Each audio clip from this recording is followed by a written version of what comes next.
Para Nepali दाजुभाइ तथा दिदीबहिनीहरू, हामी नयाँ वर्ष 2083 मा आइपुगेका छौँ।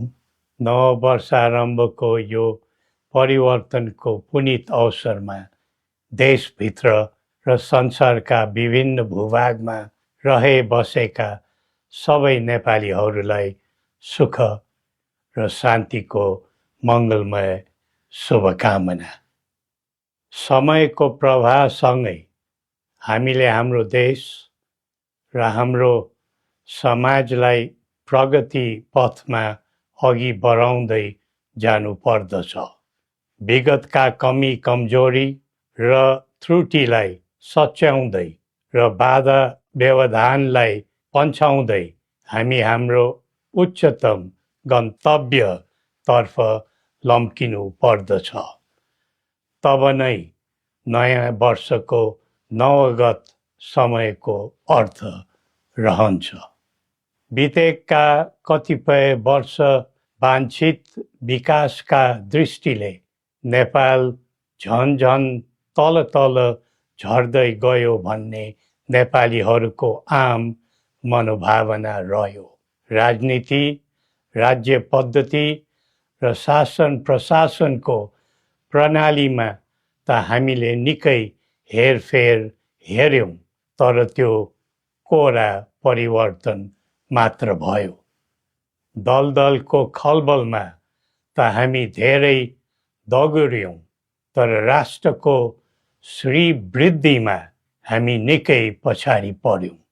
सधैँ प्रयोग, सधैँ अभ्यास र सधैँ विकल्पको खोजीमा मात्र हामी लाग्यौं। फलस्वरूप हाम्रो देश प्रयोगशाला मात्रै रह्यो।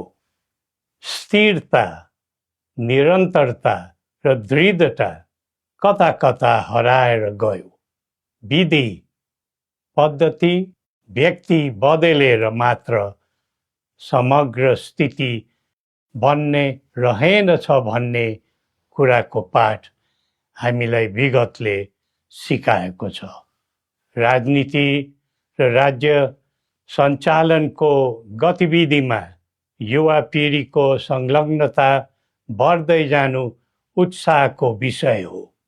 पढे लेखेका, देश बुझेका र आधुनिक प्रविधिको ज्ञान भएका उत्साही पात्रहरूको आगमनले राष्ट्रलाई फलदायी बनाउनुमा मद्दत पुग्छ भन्ने हामीलाई लाग्दछ।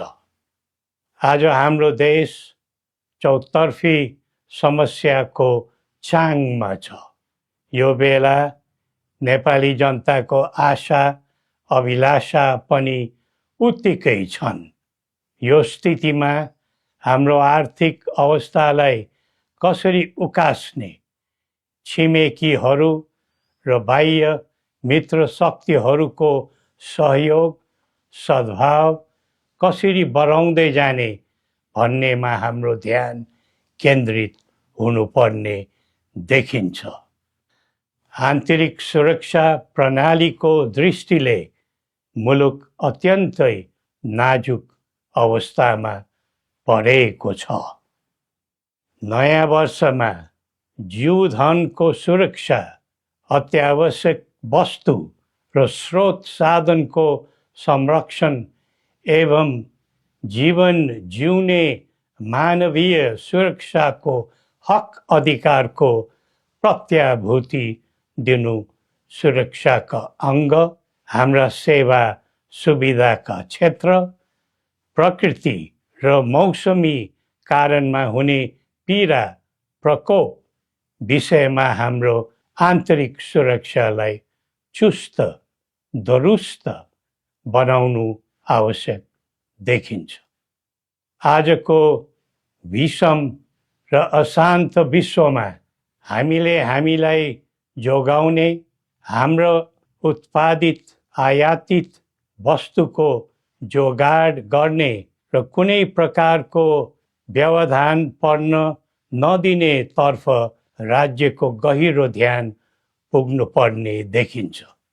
आम नागरिकले कुनै प्रकारको शारीरिक, मानसिक भौतिक तथा जीवनयापनको मामलामा त्रास, पीडा, अभावको अनुभव गर्न नपरोस्। हरेक क्षेत्रमा भरपर्दो आत्मनिर्भर भएर परनिर्भरताबाट र स्वाधीन भएर पराधीनताबाट देशलाई जोगाउनु छ। देशको स्रोत शक्ति हो। सही उपयोग भएमा नै समाजको कल्याण हुन्छ अनि देशको स्वधर्म, संस्कृति र मौलिक कलाकृतिको सम्वर्धन भयो भने नै देशको गौरव बढ्दछ। त्यसैले यिनै मूलभूत काम कर्तव्यतर्फ अब हाम्रो पाइला अघि बढ्नु पर्छ। निषेध, फुट, द्वन्द्व र विद्रोहले हामी कमजोर हुन्छौँ। परस्परको राग, द्वेष, प्रतिशोध र निषेध राजनीतिमा हुनु हुँदैन।